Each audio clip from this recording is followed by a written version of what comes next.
Nous lisons dans Jérémie 29, le verset 11, « En effet, moi, je connais les projets que je forme pour vous, déclare l'Éternel. Projets de paix et non de malheur, afin de vous donner un avenir et de l'espérance. » C'est vrai que cette année, beaucoup se sont posé des questions et se posent des questions avec ce verset, mais quel est notre avenir ? Et au niveau des femmes baptistes, notre avenir s'est tout à coup noirci quand nous avons compris que nous devions annuler notre rencontre nationale. Mais nous n'avons pas baissé les bras et nous voulons vous proposer une rencontre nationale virtuelle sur Internet. Notre oratrice, qui avait accepté de nous accompagner pour cette rencontre, Ilena Hatton, a elle-même proposé les enregistrements des différentes études bibliques qu'elle avait préparées. Alors voilà, nous vous proposons maintenant de suivre 3 études bibliques qui porteront sur ce thème, un avenir plein d'espérance. Le premier module qu'Ilena nous propose est intitulé « Promesses d'espérance et de vie » et nous encourage à venir nous abreuver à la source qu'est Dieu. Notre oratrice a aussi préparé des fiches qui suivent chaque module, avec des questions et des réflexions pour vous personnellement, mais vous pouvez aussi aborder ces questions au sein de votre groupe de femmes, selon le choix que vous avez fait pour suivre ces enseignements. Bonjour à toutes, et pour ce premier module, je vous invite à regarder avec moi cette promesse d'espérance et de vie prophétisée par Ésaïe aux habitants du pays de Juda dans le livre d'Ésaïe, le chapitre 35, les versets 1 à 10. Cette magnifique promesse qui est donnée au peuple de Juda est aussi une promesse qui est pour chacune d'entre nous aujourd'hui, qui nous offre cette même assurance que dans le royaume de Dieu, les vies brisées sont restaurées, que celles et ceux qui sont affligés sont fortifiés, que Dieu nous offre un avenir plein d'espérance. Et c'est donc pour chacune d'entre nous de venir nous abreuver à la source qu'est Dieu, et de pouvoir voir ces bénédictions germer en nous et fleurir en notre être. Et regardons ensemble à ce passage d'Ésaïe au chapitre 35, les versets 1 à 10. Ésaïe chapitre 35, les versets 1 à 10. Le désert et le terrain sec se réjouiront. La plaine aride exprimera sa joie et fleurira comme un narcisse. Elle se couvrira de fleurs et exprimera sa joie par des chants d'allégresse et des cris de triomphe. La gloire du Liban lui sera donnée, de même que la splendeur du Carmel et du Saron. On verra la gloire de l'Éternel, la splendeur de notre Dieu. Fortifiez les mains affaiblies et affermissez les genoux flageolants. Dites à ceux qui ont le cœur battant, fortifiez-vous, n'ayez pas peur, voici votre Dieu. Elle viendra, la vengeance, la rémunération de Dieu, il viendra lui-même pour vous sauver. Alors les yeux des aveugles seront ouverts et les oreilles des sourds seront débouchées. Alors le boiteux sautera comme un cerf et la langue du muet lancera des cris joyeux. Oui, de l'eau jaillira dans le désert et des ruisseaux dans la plaine aride. La terre brûlante deviendra un étang et la terre aride se changera en source d'eau. Dans le repaire qui servait de gîte aux chacals pousseront des roseaux et des joncs. Il y aura là une route, un chemin qu'on appellera chemin de la sainteté. Aucun impur n'y passera, il sera réservé pour eux lorsqu'ils suivront ce chemin. Même les fous ne pourront pas s'y égarer. On n'y croisera aucun lion, aucune bête sauvage ne le gravira, aucune ne s'y trouvera. Ce sont les rachetés de l'Éternel qui y marcheront. Ceux que l'Éternel aura libérés reviendront. Ils arriveront à Sion avec des chants de triomphe et une joie éternelle couronnera leur tête. Ils connaîtront la gaieté et la joie. Les douleurs et les gémissements s'enfuiront. Amen. Et les versets clés pour ce module sont les versets 1 et 2 et la deuxième partie du verset 6. où il nous est dit au verset 1 et 2, « Le désert et le terrain sec se réjouiront, la plaine aride exprimera sa joie et fleurira comme un narcisse. Elle se couvrira de fleurs et exprimera sa joie par des chants d'allégresse et des cris de triomphe. » La deuxième partie du verset 6, « Oui, de l'eau jaillira dans le désert, et des ruisseaux dans la plaine aride. » La joie rayonne et exulte à chaque ligne de ce passage. C'est une promesse d'espérance et de vie qui apporte du courage et qui apporte de la lumière dans la pénombre. Et le peuple, dans le contexte dans lequel il se trouve au moment de cette prophétie, avait tellement besoin d'entendre cette promesse d'espérance, bien plus qu'à n'importe quel autre moment.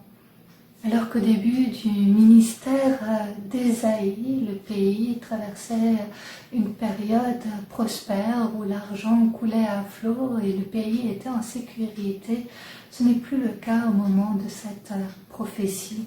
Les remous politiques ont commencé à affecter le pays. Le pays d'Israël s'est attaqué à la puissance de l'époque, la Syrie, et cela l'a mené à la ruine et à l'exil de ses leaders politiques.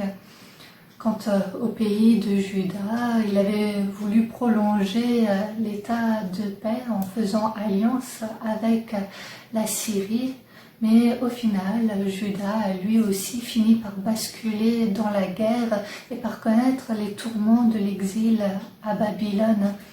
Et la prophétie d'Ésaïe que nous avons lue se situe dans cette période de guerre et d'exil. Et on peut donc comprendre à quel point les gens sont fatigués, ils sont usés, ils sont épuisés. Leur corps et leur esprit ne suivent plus. Ils ont l'impression en fait de ne plus avoir un avenir plein d'espérance. Ils ont l'impression qu'il n'y a plus de perspective d'avenir et l'angoisse a vraiment pris le dessus. Ils n'arrivent plus à réagir, ils sont à bout, ils ont l'impression en fait de se retrouver en plein désert, asséchés, prêts à mourir. Et c'est alors que Dieu intervient pour les encourager à reprendre courage, à ne pas baisser les bras, mais à garder confiance. Fortifiez-vous, leur dit-il, fortifiez-vous, affermissez-vous, soyez vaillants, n'ayez pas peur, voici votre Dieu. Cette prophétie rappelle celle d'Ézéchiel au chapitre 37 où par la puissance du souffle de l'esprit, les eaux desséchées reprennent vie. J'aime tellement ce passage également où là où il n'y avait que mort apparente et désolation réapparaît la vie par la puissance du souffle de l'Esprit de Dieu qui apporte cette vie. Et peut-être que pour certaines d'entre vous, ce sont là les paroles dont vous aviez besoin d'entendre aujourd'hui en votre contexte, en votre situation personnelle, que le Seigneur vient réapporter sa vie et son souffle qui ranime tout votre être. Oui, le Seigneur vient agir personnellement dans votre situation. Et c'est vrai que avec tout ce que nous avons vécu, nous avons passé ce temps de confinement, puis maintenant nous sommes dans cette période de déconfinement qui n'est pas obligatoirement plus aisée et qui a aussi sa complexité. Il y a aussi cette notion que ce sont des temps financiers, des temps personnels, familiaux, professionnels, qui aussi ont leur temps éprouvant, parfois plus pour certaines que pour d'autres, tout particulièrement pour celles qui ont familles nombreuses, enfants de différents âges, non seulement à l'école primaire, mais peut-être aussi adolescents ou jeunes adultes, avec l'entrée dans le monde professionnel qui est compliquée par aussi cette situation du coronavirus auquel nous faisons tous face. Et il y a aussi cette notion qu'on peut avoir aussi l'impression de ne plus avoir la perspective d'avenir que nous croyions avoir avant cette période de confinement et de déconfinement, ou en tout cas on a l'impression que certains projets ou certains rêves sont brisés ou sont reportés à une date indéterminée. Ce qui avait semblé être construit semble être un peu en stand-by, affecté en tout cas d'une manière ou d'une autre, ça c'est sûr pour chacune d'entre nous.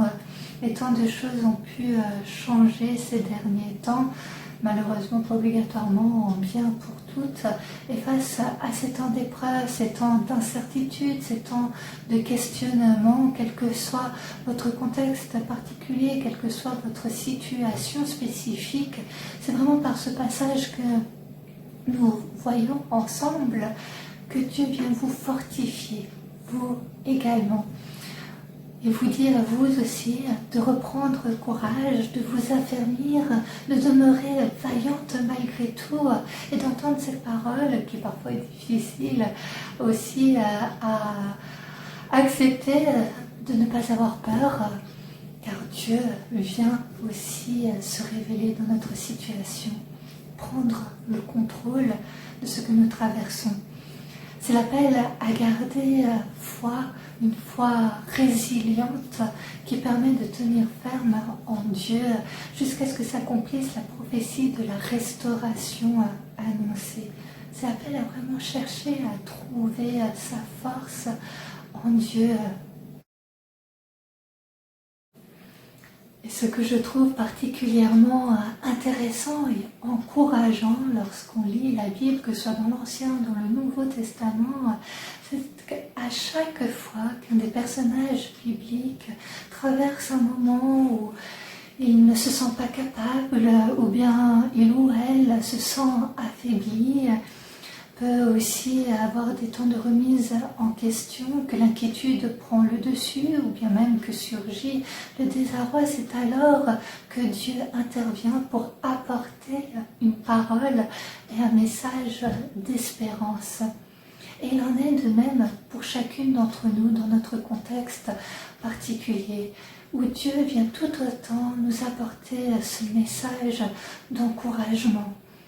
À nous aussi, il nous dit, quand bien même c'est difficile à entendre, n'aie pas peur, fortifie-toi. C'est le rappel que Dieu est présent auprès de chacune d'entre nous. C'est aussi ce rappel que le Seigneur vient pour apporter un avenir plein d'espérance pour chacune d'entre nous. Et dans ce passage d'Ésaïe 30, c'est aussi cette promesse d'espérance que Dieu apporte.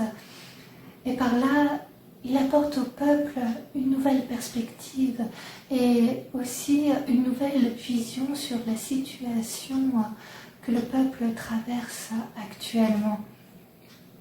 C'est cette notion que cette situation n'est pas faite pour durer, car Dieu va apporter en son temps sa restauration. Et pour nous aussi, c'est cette parole de vérité qui nous est apportée que dans les déserts que nous pouvons traverser en ce moment, Dieu vient y apporter sa restauration en son temps, où il veut apporter sa vie, il veut y faire fleurir aussi ses bénédictions et y faire couler des ruisseaux. Dieu apporte cette belle promesse d'espérance pour nous également. De l'eau jaillira dans le désert et des ruisseaux dans la plaine aride. La terre brûlante deviendra un étang et la terre aride se changera en source d'eau. La plaine aride se couvrira de fleurs. Il y a ici cette promesse que le Seigneur agit et il agira. Quel que soit le désert dans lequel nous sommes, dans lequel vous êtes, un jour ou l'autre, le Seigneur y fera fleurir des fleurs, il fera couler des sources d'eau si nous plaçons notre confiance en lui et marchons fidèlement dans la voie de ses commandements. Dieu viendra redonner vie au jardin de notre cœur et de notre âme. J'ai vu l'accomplissement de cette promesse lorsque j'ai travaillé dans un centre d'accueil près de réfugiés birmans, entre autres. Et ces réfugiés avaient tout perdu. Ils avaient perdu leur maison, ils avaient perdu, pour beaucoup d'entre eux, des membres de leur famille, des amis, des proches, des connaissances. Et ils avaient dû partir, fuir, pour ensuite être relocalisés dans un autre pays et reconstruire tout à zéro, jusqu'à réapprendre une nouvelle langue, réapprendre une nouvelle culture, de nouveaux moyens de fonctionnement, manière d'être qui étaient si différentes de leur pays d'origine. Et pourtant, cette foi pour laquelle ils avaient été persécutés était cette même foi qui leur apportait la vie, qui leur permettait de pouvoir rebondir d'une manière si extraordinaire et de pouvoir à leur tour encourager d'autres dans leur foi. C'était si extraordinaire de voir cette promesse de Dieu qui faisait que, à travers même la tragédie qu'ils avaient traversée, arrivait ce moment de restauration qui leur permettait d'avoir cette source de vie. On n'aurait pas cru qu'elle puisse ainsi jaillir de leur personne. Et pourtant, le sourire rayonnait avec leur guitare, avec leurs instruments de musique. Ils chantaient et louaient Dieu de tout leur cœur. Et c'est cette notion que c'est la puissance de Dieu qui redonne la vie et qui rayonne ainsi à travers chacun et chacune. Et pour nous aussi, Dieu vient apporter cette même vie symbolisée par cette image qui est particulièrement importante de l'eau qui jaillira dans le désert et des ruisseaux dans la plaine aride. Car cette image de l'eau est le symbole de la vie qui découle de la source qu'est l'Éternel Dieu. Et cela rappelle du fleuve qui sortait d'Éden pour arroser le jardin en Genèse au chapitre 2, le verset 10, en cette période où tout était pur et harmonieux, que l'on retrouve en Apocalypse au chapitre 22, le verset 1, comme le fleuve d'eau de la vie, limpide comme du cristal qui sortait du trône de Dieu et de l'agneau, avec cette invitation quelques versets plus loin, que celui qui a soif vienne, que celui qui veut de l'eau de la vie la prenne gratuitement. C'est là ce que Jésus dit à la femme samaritaine en Jean chapitre 4, le verset 14, celui qui boira de l'eau que je lui donnerai n'aura plus jamais soif, et l'eau que je lui donnerai deviendra en lui une source d'eau qui jaillira jusque dans la vie éternelle. Ainsi, les sources d'eau sont le symbole du salut qu'offre Dieu, qui n'est autre que la vie éternelle. Et par ces passages, on voit aussi l'eau comme symbole de pureté, de joie, de paix, de force. On le voit par exemple au psaume 23, entre autres. Et cette eau désaltère, elle ressource, elle comble l'être. Mais ce cadeau de l'eau est aussi le symbole de l'espérance qui permet une remise en mouvement. Et cela, on le voit par exemple au psaume 84. Je lirai les versets 6 à 8 au psaume 84 où il nous est écrit « Heureux ceux qui trouvent leur force en toi l'Éternel, ils trouvent dans leur cœur des chemins tout tracés. » Lorsqu'il traverse la vallée des pleurs, il la transforme en un lieu plein de sources. Et la pluie la couvre de bénédictions. Leur force augmente pendant la marche et ils se présentent devant Dieu à Sion. C'est le rappel qu'en Dieu seul se trouve la restauration, la guérison de l'âme, la guérison physique, émotionnelle, intellectuelle, spirituelle. Et peut-être que pour certains d'entre vous, c'est ce dont vous avez besoin en ce moment même, d'être ressourcé, renouvelé par Dieu. Et vous avez besoin de venir vous abreuver à la source qu'est l'Éternel, d'y étancher votre soif et de vous laisser être comblé par lui. Lui qui est le seul à pouvoir rapporter la vie en votre être. Lui qui est le seul à porter la vie dans un désert aride. C'est l'appel à prendre un temps de un à un avec le Seigneur pour vraiment le laisser venir, vous rafraîchir, vous bénir. Que vous puissiez sentir vraiment son eau qui coule en vous et qui ravive tout votre être. Et ainsi désaltérer en ayant bu à sa source, vous pouvez vous remettre en mouvement par cette force nouvelle que le Seigneur vous a donnée. Et vous pouvez vous remettre en marche vers la vie pleine d'espérance qu'il vous offre. Et vous pouvez ainsi rebondir. Je ne sais pas quelle est la situation par laquelle vous pouvez être en train de passer en ce moment.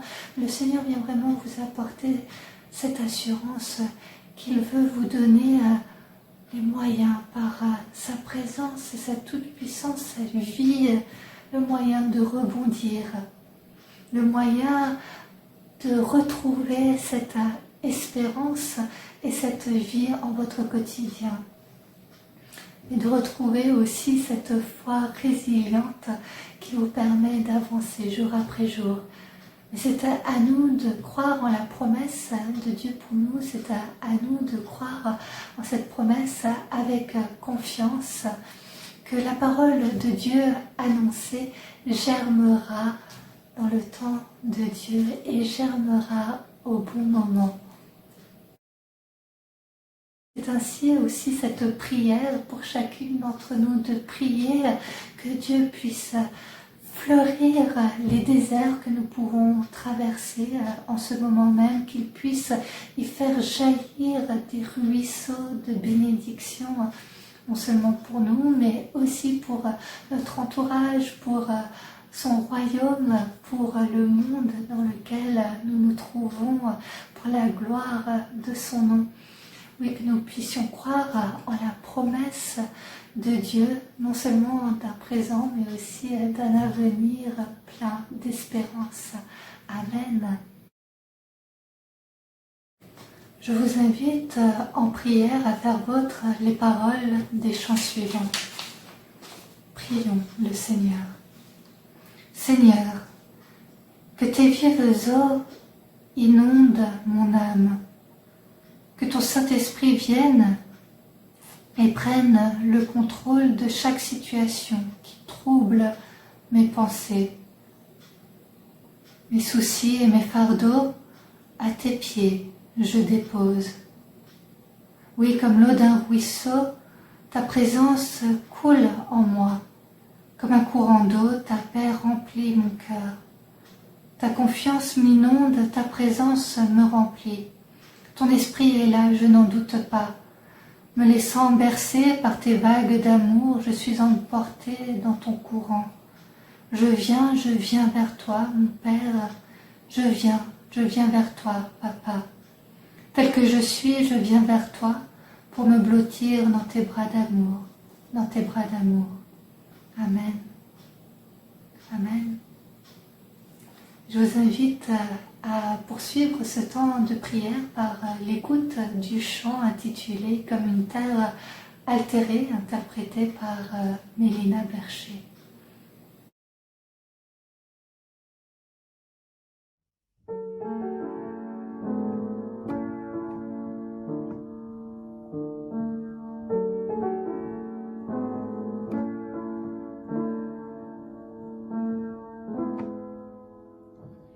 Comme une terre altérée, soupir après l'odieux ciel, nous appelons la rosée de ta grâce Emmanuel, fraîche rosée, descendez sur nous tous, ô divines ondées, venez arroser nous.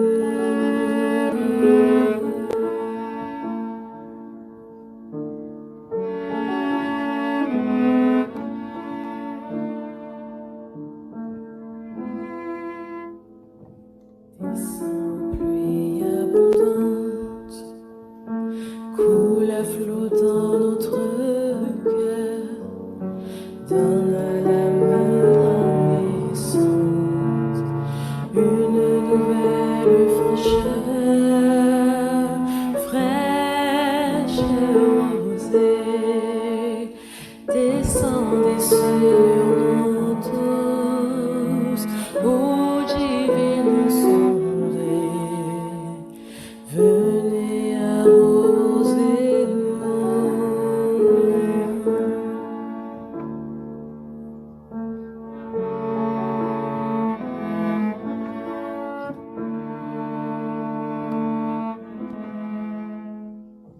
Oui, que les déserts fleurissent sous tes bienfaisantes eaux, que les lieux s'évergissent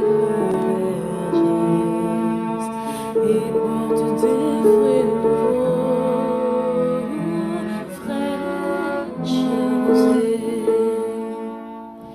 descendez sur nous tous, ô divines ondées, venez arroser nous.